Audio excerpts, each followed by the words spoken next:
Armand Ambia is a sophomore at CSUF, Cal State Fullerton, studying computer science and applied mathematics. He graduated from Valencia High School and completed both Valtech and IB programs.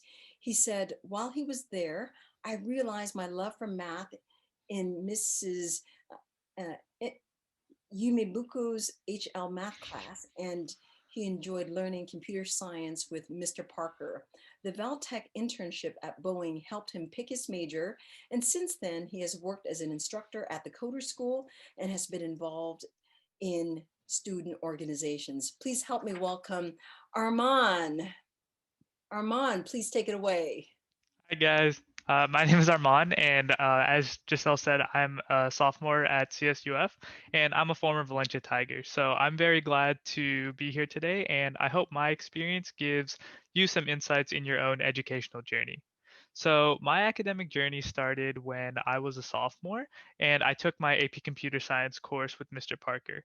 I'm not going to say that I fell in love with coding because I don't think I did in all honesty. I don't think it's something so romantic to find your academic niche or your interest. Instead, I focused on the parts that I really liked about the class because I was very good at it. And what I liked was the math algorithms, I liked the problem solving, and I liked the data parts of it. So I wanted to focus on these skills going into my junior year. And so in my junior year, I took both IBHL Comp Sci and IBHL Math. IBHL Comp Sci gave me an opportunity to work on a big personal project that was sort of tailored to my interests. So I created a database, my first useful project, I would say. And this was for my cross country coach at the time. So, my cross country coach, every time we'd have a meet, he would write down the times from our meet, maybe in like a Word doc or a text doc or something. And then he would go ahead and copy those over and see if anybody had broken their personal records. And then he would have to go and update another personal record sheet.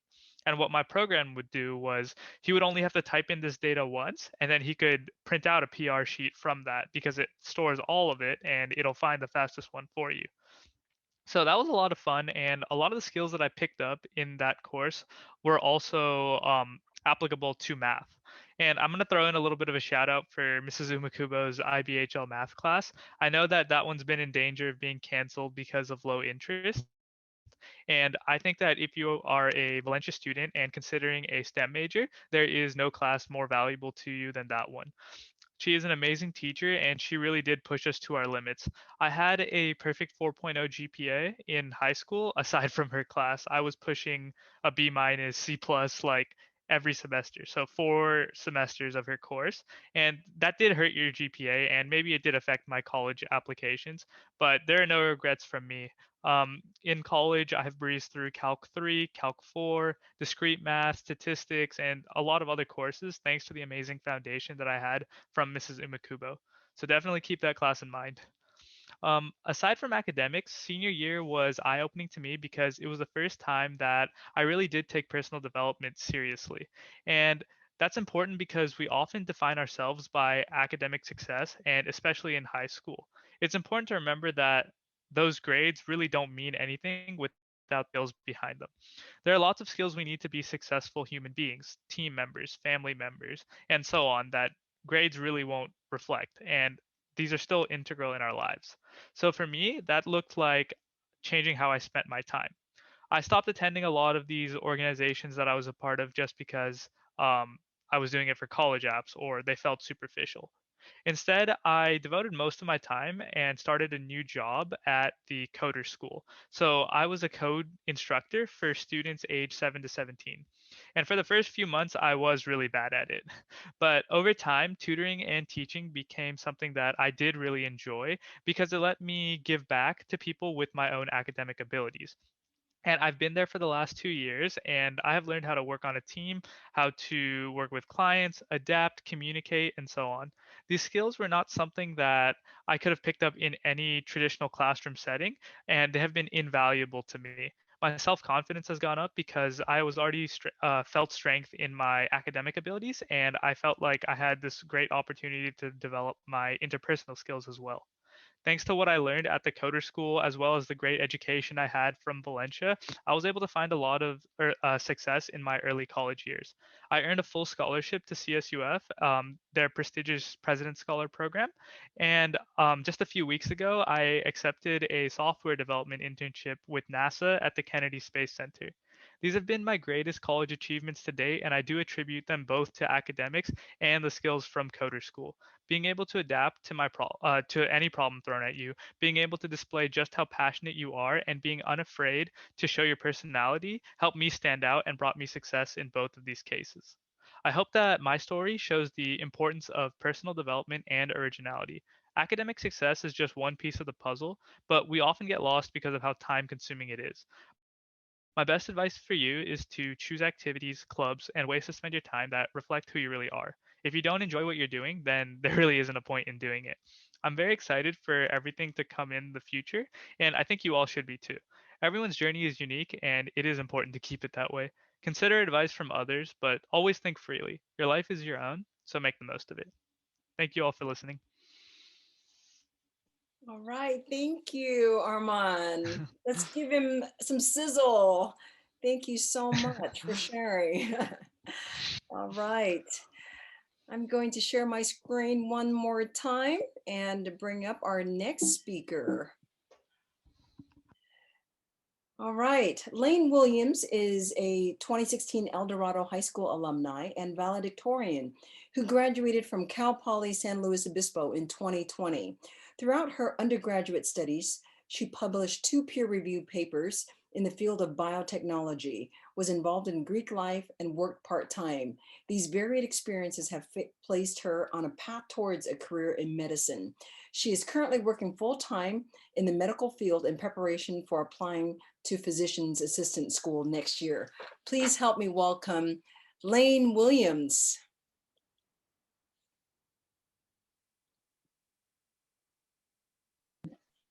There we go. Okay, can you hear me?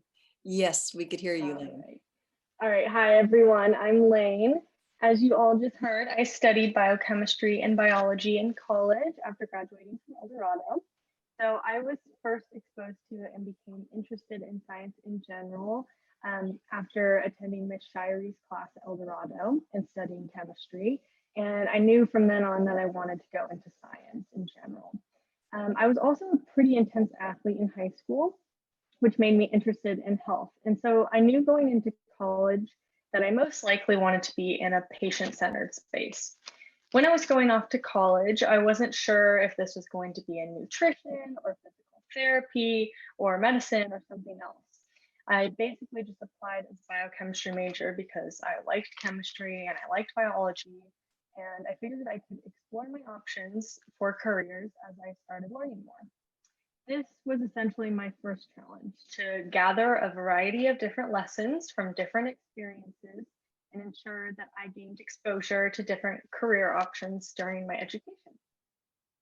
During my first year at Cal Poly, I started exploring those options whenever I wasn't studying. I leaned on Cal Poly health advisors, my parents, and my peers for conversations about career paths. And I definitely binged a lot of different YouTubers of people who worked in different medical careers. I took a career exploration class where we got to meet a variety of healthcare providers from the area each week. I shadowed a doctor and I analyzed what I liked learning about in my classes. By this point, I was beginning to narrow down to a career in medicine, but the field of medicine is very broad. And I knew I needed some more. Hey, Lane. Yeah. I'm sorry to interrupt you, but your volume kind of goes in and out, like something is covering the speaker. So let me see. Hold on. I'll take my earbuds out. Maybe that's causing it. Okay. All right. Because I think we could hear you perfectly at times, and then other times the volume goes really low. So, okay. Can you hear me now? Yes, we could hear you perfectly. Okay. All right. Okay, cool. All right, where was I? So I had done all these different exploration things, and I was looking at medicine more. I ended up actually joining a biotechnology research lab as another option because I knew I needed some more exposure. And I thought this might be a way to like test out a career in research and to immerse myself in my major to see if this might be something I would be interested in. I figured I wouldn't stay too long in this position, but I ended up staying for 3 years and published 2 papers in the field. I learned so much about what science truly is in the real world and the rigor that is required for this type of work. The exposure I had in this experience was beyond valuable in my overall education. It has given me scientific literacy skills, which are especially important in times like today, where knowing how to analyze scientific discoveries and communicating them to the public is key. But even though I gleaned all of these lessons from this experience, I didn't love research as much as some of my peers did. I knew I had learned a ton and I had a lot of respect for researchers and the work that they do, but it wasn't something I could see myself doing for the rest of my life. After some self reflection and some more conversations with my supporters, I decided that my next goal for myself should be to have a clinical experience that would allow me to see the actual working day to day of a provider. I started by volunteering in a hospital. That experience taught me that I enjoyed patient interaction, but I didn't necessarily enjoy inpatient hospital work. That was another lesson I learned. A friend began working as a medical scribe at a local clinic, and I thought it sounded interesting and like a job that I could balance with school and my other involvements. So during my 3rd year, I was hired as a part-time medical scribe in a pulmonology clinic, and I started working very closely with the PAs on staff. I was interacting with every patient and beginning to understand the clinical decision making of a provider. By my senior year, after 6 months of working, I had solidified my decision to pursue a career as a physician assistant. I knew with my culmination of experiences and the lessons I had learned that this would be the best career fit for me. But I still had some doubts. I had many people ask me why I wouldn't just go to medical school and become a doctor. And I even had close peers that were pursuing medical school that I was interacting with all the time. I had times where I compared my plan to others and doubted the decision I had made based on my own experiences. My doubts really swelled by the time the pandemic was in full swing and healthcare workers were being praised left and right.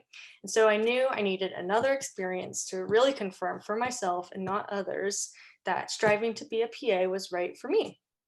So right before I graduated, I applied to a random Indeed job posting during some job post scrolling and was then hired as a full-time medical scribe at an integrative medical center in Irvine.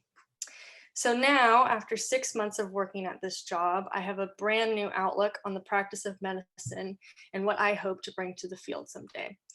I've learned about what it means to be a provider who is patient-centered, endorses lifestyle changes before prescription drugs, and values patient health beyond the standard of practice. I've learned that a good provider is not necessarily one with an MD after their name, and I've definitely solidified my goal for myself.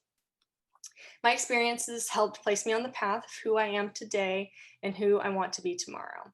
And now, as I speak to the next generation of scientists today, I urge you all to seek out experiences that challenge you and teach you lessons, both academically and personally. Trust the process. Don't worry if you aren't sure what you want to do with your major, because I definitely didn't. Exploration will enable you to be more rounded, and you might even fall into something that you didn't even know you were going to be interested in. Thank you. All right. Thank you, Lane. Excellent job. Please give Lane some sizzle and ask some questions in the chat box. Give her some love notes as well. And we appreciate that very much, Lane. Thank you.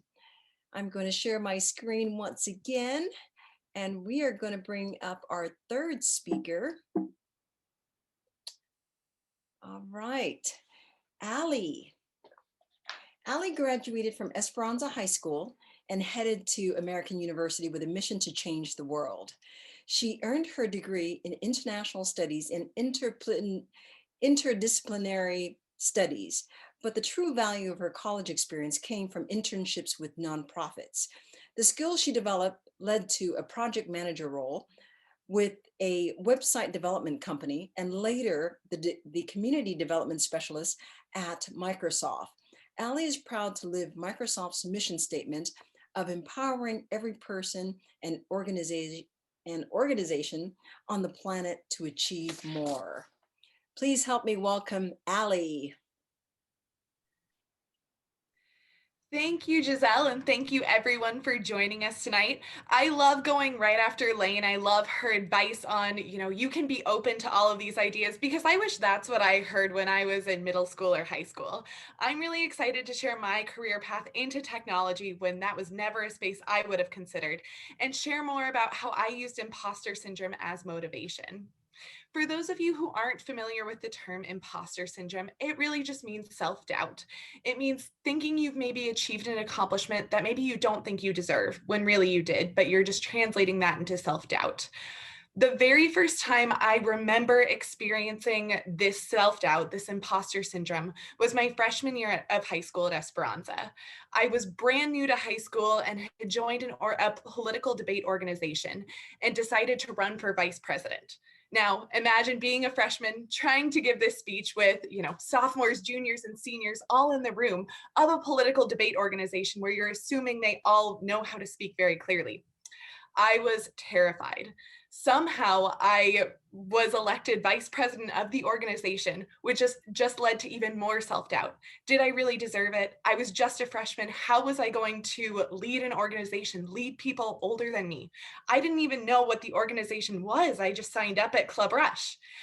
Somehow I figured it out. I decided I was just going to ask every question I could think of and learn from those older than me to really make my impact on the organization.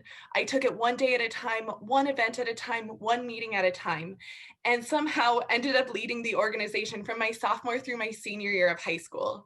It was something that truly changed my career experience and was the first time I actually participated in a summer program where I studied international relations, which is what I ended up actually majoring in at college at American University.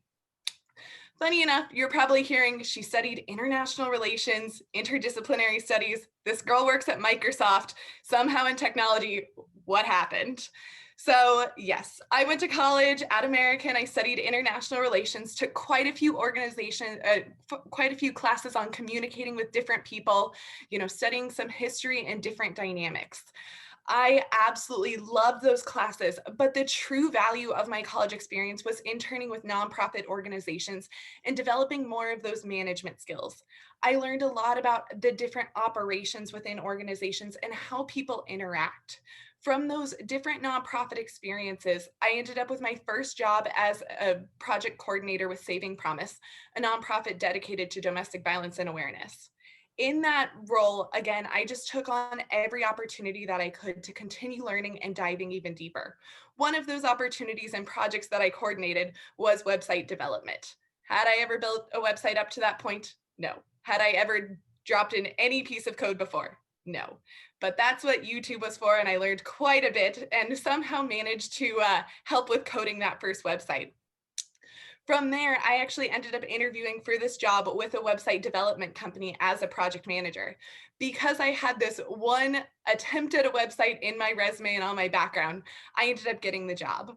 I was able to work very closely with web developers and even took an intro to coding class so I could better communicate with them. I used all of these skills to communicate with our customers and be able to explain technology to them in a way that I wish someone had explained it to me to make even more sense. Now, this slowly was transitioning into a technology career that I never dreamed of. So when I saw the job posting for Microsoft as community development specialist, I thought, I might actually be qualified for this. Let's give it a try and see what happens. But again, I had that strange sense of, will I get this? Do I deserve this? I did get it, and on my very first day, experienced even more imposter syndrome when I realized I was the youngest in this role by 10 years. I somehow made it work. I did the same thing that I did when I was a freshman in high school and continued to ask questions, continued to learn from those around me, and made sure that there was nothing that went unanswered. I really used my people skills to continue developing those relationships and really thought about why I deserved the position and why I earned it, and used those self-doubt as motivation to continue growing in my career. Now, this all happened just about a year ago, so I'm sure you can imagine that my role changed quite a bit with the pandemic that's occurred. So I actually ended up leading our training team, and we've trained over 25,000 people on Microsoft products since June. Somewhere along the way, I became a little bit of a technology expert and felt that self-doubt creep away every time I answered a question in a training that someone had. I realized that I did have the answers, and I was able to communicate clearly to an audience. Now, all of these skills translated to a role that was even deeper in technology, and that's the customer success account manager role with Microsoft.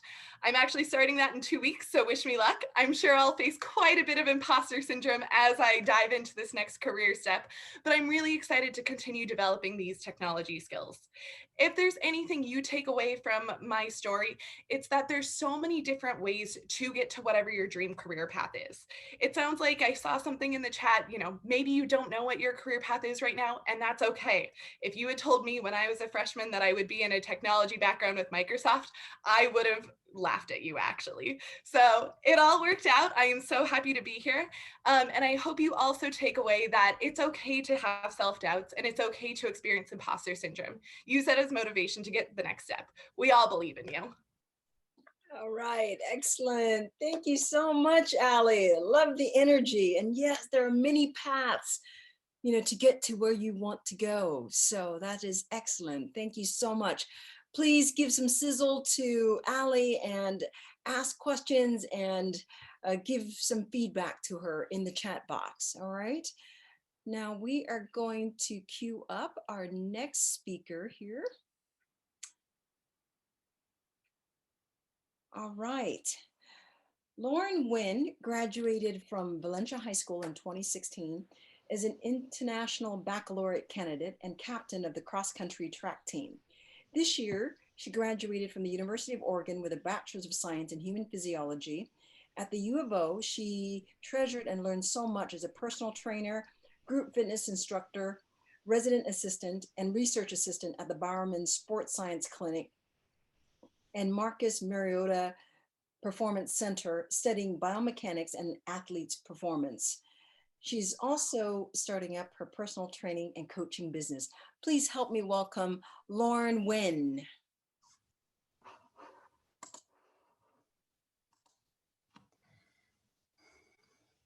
Create your opportunity. A little over 4 years ago, I was walking across the stage in Valencia High School's Bradford Stadium, looking out into my graduating class, teachers, hearing the roar of the audience, the community that we created, both in the classroom and on the track. My Tigers, my family. Am I really ready to move on? Am I ready to go out of state and be on my own for real this time? What am I even really passionate about to pursue as a lifelong career? These questions clouded my mind. I knew a few things going into university. I loved exercise, the Oregon Green, and reveled at the opportunity to study in Tracktown, USA, the hub of elite running, a sport that I've been lucky enough to experience at VHS. In searching for opportunities within these interest areas, I discovered the Bowerman Sports Science Clinic, the lower extremity biomechanics lab on campus with focuses on running performance, injury prevention, and close ties to Tracktown, USA, Hayward Field. I built up the courage to reach out, revise my resume for what seemed like a bajillion times with feedback from mentors and peers, finally applied to find out that the lab wasn't accepting applications for new assistants at that time. So I would check their website often to see what they were doing, if they had any openings, but kept busy in the meantime, earning my personal training certification, building my knowledge base of the human body within my coursework, and networking along the way with peers and instructors. 2 years later, I was scrolling through Instagram and learned that Dr. Mike Hahn, the head of the lab, was to be guest speaking at a local restaurant across town. This was the opportunity I'd been working towards. I didn't know that part of town. If you know me personally, I am not the best with directions. I didn't have a car. So I whipped up my courage, grabbed my stuff, ordered a Lyft with hopes to somehow connect with him at this event. As I opened my door of the Lyft, I made eye contact with 2 people walking down the sidewalk. And they happened to be Kate and Mike, 2 of my past grad student teachers. We connected, realized that we were going to the same place, and walked in together. Right away, they introduced me to Dr. Hahn, and we struck up a conversation. Here I was, nervous, excited, full of butterflies, both, jumbling my words a little bit. And Kate interjected into the conversation and said, Lauren is interested in the lab and she's such a hard worker. She would be an excellent addition to the team. And then Mike added, Lauren would be a great fit for us. Completely agree. You should add her on. And that was such an empowering but also special moment of thanks for me, because in such a random, spontaneous moment, we had crossed paths again after not seeing each other for 2 years. And not only had they taken me under their wing and introduced me, but also advocated for me and my goal of working in the BSSC. So, fast forwarding to today, I've been working in that lab. The connections and confidence that I've built within all of these college experiences has led me to acceptance into the Marcus Mariota Performance Center with UO Athletics. I've been able to work with collegiate and Olympic athletes in performance testing, assisting with research. And today, in fact, in a Zoom meeting, was offered the opportunity to transition into a leading role with UO Baseball within their sports science component. So things may not work out the first time you try them. Trust me, I know. Don't give up. You may be the only female in the room, the only person of color in the room. In my case, the only Asian 5'2" personal trainer in the room. And that is okay. Set your own path. Be open and take initiative when new experiences come along. You have to start somewhere to get anywhere. Make connections along the way. This is a big part of creating your new home at university, and you really never know when you'll cross paths with these special people again.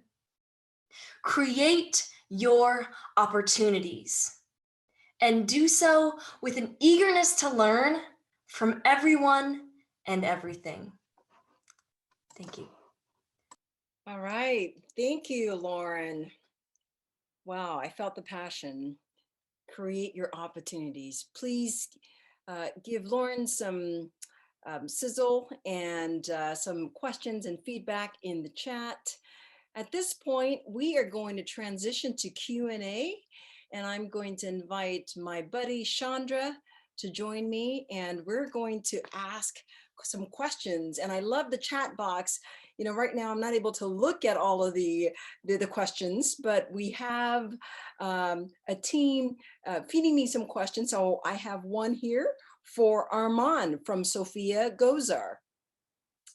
Armand, would you do IB again? I heard that it was very difficult. Is it helpful when applying to colleges or Could it limit the universities I get into because of how challenging it is? Great question, Sophia. Okay. So this is actually a question that gets asked, well, every year, every grade, you'll hear this asked like 50 times. So I do have a good answer for this one. So with the IB program, you could take all AP courses, and there's a good chance you'll get in somewhere better than a full IB student because you'll have more testing credit. You might have your like sort of skills distributed a little bit better, and so you might have more time to focus on some other things, and that might be the right path for you.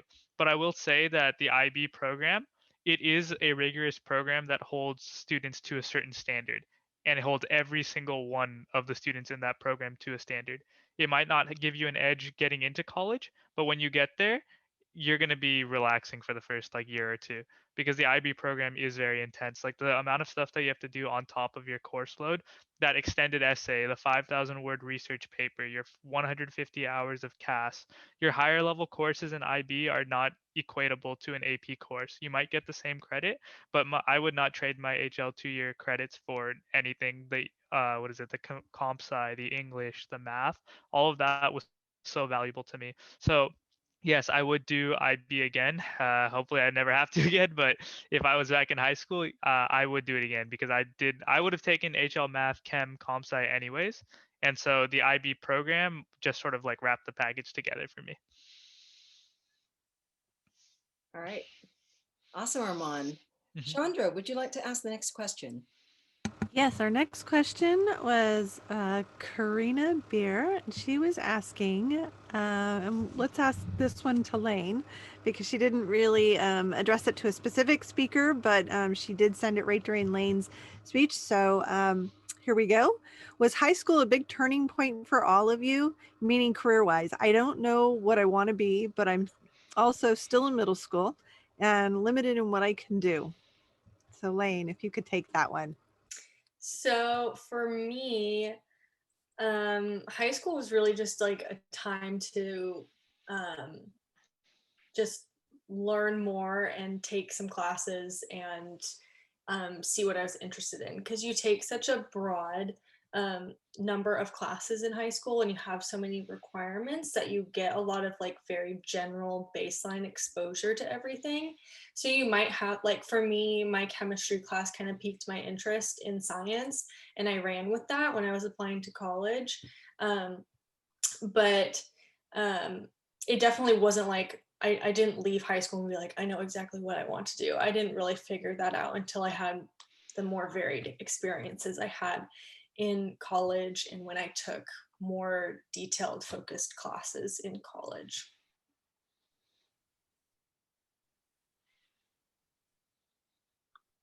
Great. Giselle, do you want to take the next one? Sure. I have one from Ryan Clark for Armand. Would AP Calc be less useful than IBHL math? So Ryan, are you a student at Valencia? I think so, right? What is it? Mrs. Ubakubo used to tell us like AP Calc was her break class, and then she would come and teach us after. So you will learn AP Calc 1, but you'll learn AP Calc 1 in the first month of AP IBHL math. There is a big difference to it just in the amount that you're getting out. But your credit when you come out of IBHL math, it'll be worth the 2 calc classes. You'll get credit for Calc BC. So you're not getting too much extra credit for doing the IBHL math in terms of just like on paper. Cool. All right, I have another one. This one is for Ali. It's from Hit Patel. And he asked, what subject in high school prepared you best for college? I would say for me, it was probably my AP English class, my AP English language class.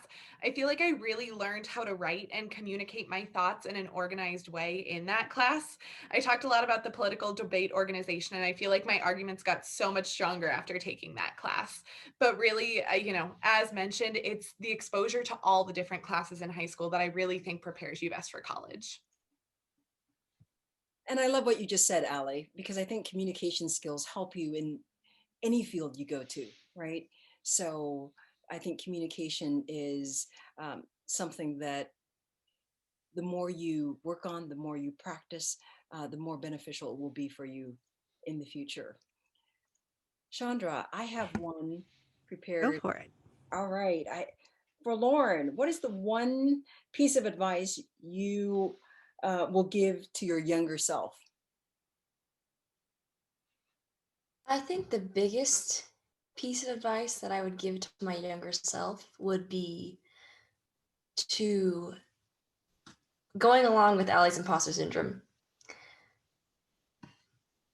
Don't be afraid to reach out and get involved in internships, shadow people, because you can study or do all the classes for as much as you want, but if you don't get that in-person experience or day in the life of that position that you maybe are not sure whether or not you want to pursue, it can be really valuable to see what's happening, to get all your questions answered, and develop that extra perspective.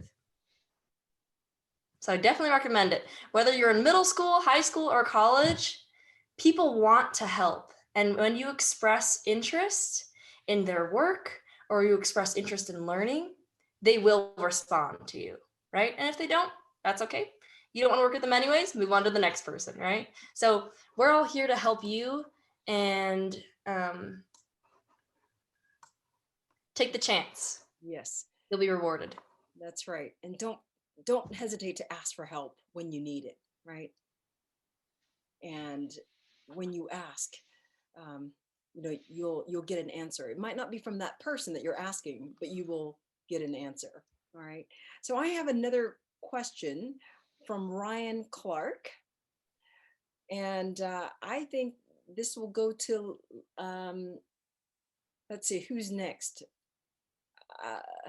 How about Allie?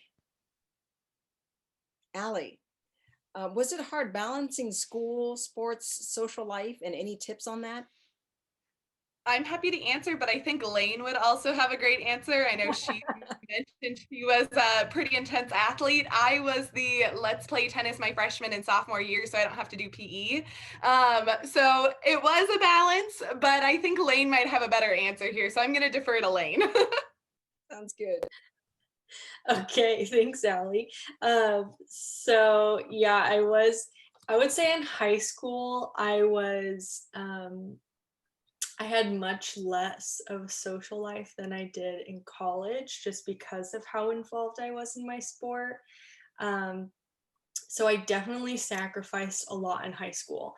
I was very focused on my academics and I was very focused on my sport. So high school probably isn't the best example. In college, I knew that I wanted to have more of a good balance, because I saw the benefit in that once I stopped my sport, before I started college.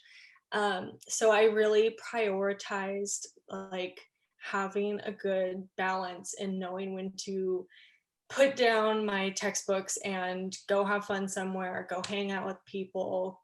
I really prioritize like working out and getting involved in my sorority and doing things outside of just focusing on grades, to like keep my sanity and not go crazy. And I think that's what I'm carrying into my career, hopefully, is to not just be a crazy workaholic and to really like give myself time to do the things that I'm interested in outside of academics or my career. So I think finding what you want to prioritize is really important, and giving yourself the space to do that and allowing yourself to do that if it's something that's important to you. And grades aren't everything. Like you can go to a great school and a great college without like amazing grades. It's not the end of the world if you like don't get an A in a class or a 5 on your AP test. So always remember that like the world doesn't end with a grade.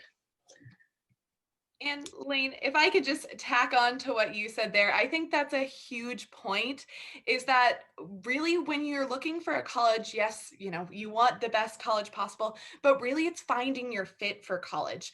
there's no one right answer, one perfect college for everyone, but I know American University was the perfect fit for me. My brother also went to Cal Poly SLO where Lane went, and it was the perfect fit for him. So yes, do your best, try to get those great grades, but really look for the college where you're going to thrive and get those skills that you can take into a career after. I totally agree with that. Like sometimes the name sounds really nice, but it might not be the best for you. You don't have to go to a Harvard to do great things. Perfect. So the next question we have is for Lauren from Sayan Bhakti, and he says, "Thank you all for the wonderful speakers. We applaud all of your success. Any chance any of you would be up for mentoring? And maybe this mentoring program can begin tonight with this effort." I think that's a great idea. I love it. I love it. Thank you for your question, Sion.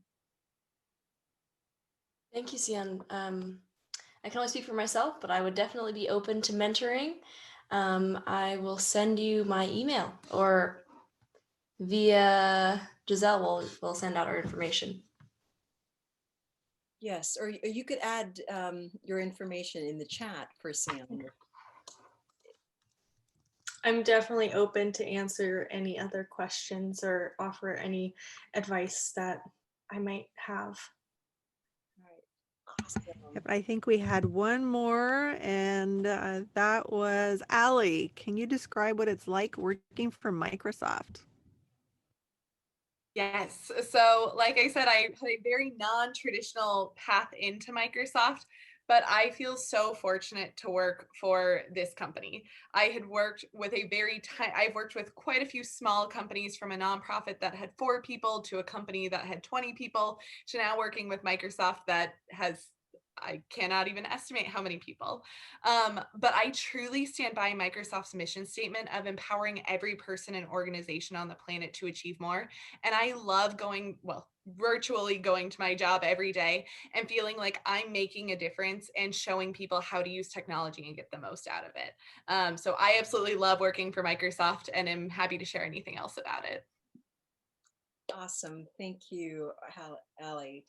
I'm going to ask one more question to Armand, and I think we're going to be out of time here. We're going to transition to announcements. So my question for Armand is, congratulations on your NASA spring internship, Armand. Can you tell us the process that you took to get that opportunity? Yeah, so this application cycle was, to me, it was more intense than my college app cycle, because college apps I was kind of like, okay, I'll just do UCs, CSUs, and then maybe a few here and call it a day. But for the internships, I've applied to probably over 50 companies. I've had around like 8 interviews. I've had like technical interviews with Amazon, with Edison, and a few other places. For NASA, I had actually to get a letter, 2 letters of recommendation from. One of them was from my boss at the coder school, and one was from one of my Python professors. And the way NASA's sort of internship process works is like after you submit an application, you start picking projects, and they have thousands of projects ranging in all kinds of things. They have like like from journalism to materials to computer science to everything, and it's all listed there, and any student can go there, and if they're like, I fit more into this project that looks interesting to me, you select that project. So I'd go in and select 15. Then the next day I'd come back and I'd look at it, and they'd say, okay, you'd see like some of them are unavailable, meaning they either closed, they don't have funding, or they picked another student or something already. And then you just get rid of those, and then you pick 5 more and you put them on. So every morning I'd go in there and check it to see if I actually got one, and then I kept like re-updating my list. And after a month, I got an email from a recruiter at the Kennedy Space Center, and she told me that they were actually rushing to find candidates before before Thanksgiving. So they scheduled my phone interview like 15 minutes later, and that was actually the most intensive phone interview I've had. Like that was like 2 hours long. It was grilling me on everything. One of the things that didn't really come up was grades, though. I'm gonna be honest. Like they didn't really talk about that too much. But they asked a lot about coder school. They asked a lot about on-campus organizations, and I felt like those really like sealed the deal for me, because I wasn't involved in like a lot of things, but the things that I was involved in, like I spent a lot of my time there. And when you do spend a lot of time in like a few things, you'll see that like leadership just sort of comes from there. Like you can't spend, especially smart students like all of you here today, you're not going to spend like months to years inside an organization and not have something to show for it after. Like you'll all be able to do great things if you commit to it. And I think that's what really showed to them, and that's what got me the position. So the actual job is going to be, so I'm going to be doing command and control development for launch control. So their next rocket launch going up, like we're going to be doing like software testing to make sure like that is all automated and working properly. Oh, wonderful. Wow. What an extraordinary effort that you took, to get this internship. So congratulations. That is awesome. Got to Thank keep you. us updated, okay, Armand? Okay. All right. Excellent. We have one more question that just came in from Oh, Sophia I Gozar. Do we have know, time? I saw that, and I'm sorry. Can we take this after? We'll stay after to answer your question, okay, Sophia? So at this time, just looking at time, I want to transition into our next section, which is announcements from Miss Ann San Roman. She's a part of our academic team. I feel so honored and privileged to have her be a part of our team. And I'd like to introduce her, and she will share some announcements with everyone. Ann. Great. Good evening. My name is Ann San Roman, and I have the pleasure of being the elementary assistant principal of Travis Ranch School in Yorba. Be the change you want to see in the world. Mahatma Gandhi spoke these inspiring words. I believe they are prevalent today more than ever. Many of us have faced challenges in 2020 we could never have imagined.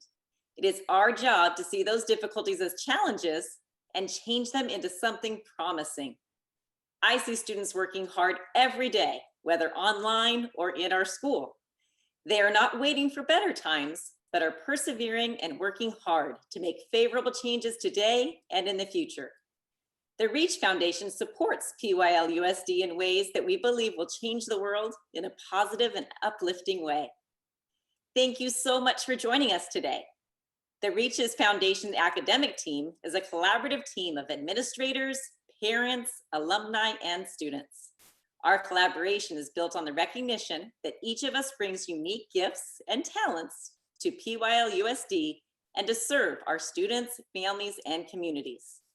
If you enjoyed this program tonight, please check our website at reachforpylusd.org for more information on our future programs. We have an exciting program scheduled in 2021 that includes Experience Your Environment, coding classes from the Coder School, and more STEM speakers. After this event, we'll be sending you a brief survey. We welcome your feedback, ideas, and suggestions for future events. And now, I'd like to introduce Molina Michaels, the president of the Reach Foundation. Hi, everyone. I don't have to do this. You can hear me. What a great set of speakers. I want to thank everyone for participating tonight. I'm taking something away from this, and I'm not even in school anymore, but I think my takeaway is that seek out experiences. You don't know what's going to come of them, but from what I hear tonight, it's going to be a plus, it's going to be a benefit, and it'll open up something new. Why not? So thank you again to our speakers. You guys were awesome. I really, really enjoyed listening to you all. And thanks for everyone, for our guests that checked in tonight. This is our first. We're going to be having more of these. But I'm just so pleased that all of you were able to participate and be a part of our first From the Inside speaker series. So on to our gifts. So we do have our 3 cards, and the first one we have is for Clean Juice, which is in Yorba. Yorba is 100% certified organic juice stop. It's a $10 gift card. And this one goes to Sophia.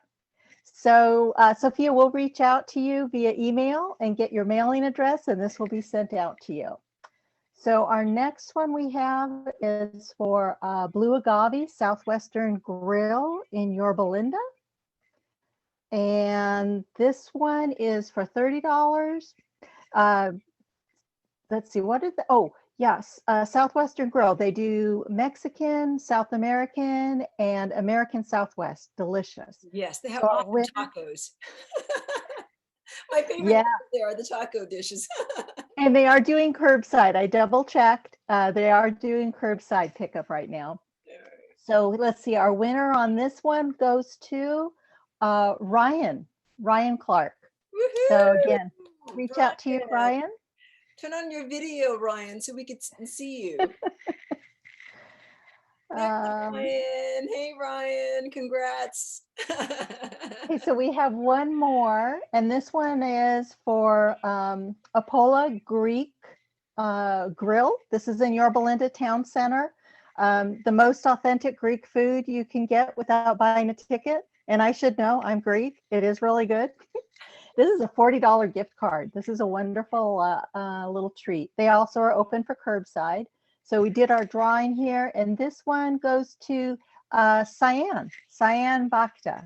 So once again, thank you for being a part of tonight. We'll email our winners and then get your mailing address so we can get these in the mail to you this week. We'll be posting our recording on the website, reachforpylusd.org. And we thank you. Giselle, I'm going to just throw it back to you for our final wrap up and get ready. Oh, awesome. Thank you so much, Molina. That's awesome. And congratulations to all of our winners. I also noticed that we have Julie Nabali on. I'm going to put her on a little bit on the hot seat and see if she's willing to come on and say hello. And Julie Nabali is the founding president. No hair and makeup, people. That's okay. No worries, Julie. We love hearing your voice and laughter. Giselle, awesome job. Thank you. You're doing a fantastic job with this. I am so amazed. Congratulations. Well, thank you. Thank you for founding the Reach Foundation and for inspiring and supporting all of the students in PYLUSD. So thank you, Julie, Always. for starting at this wonderful organization. We're so happy. Thanks, Giselle. Thank you.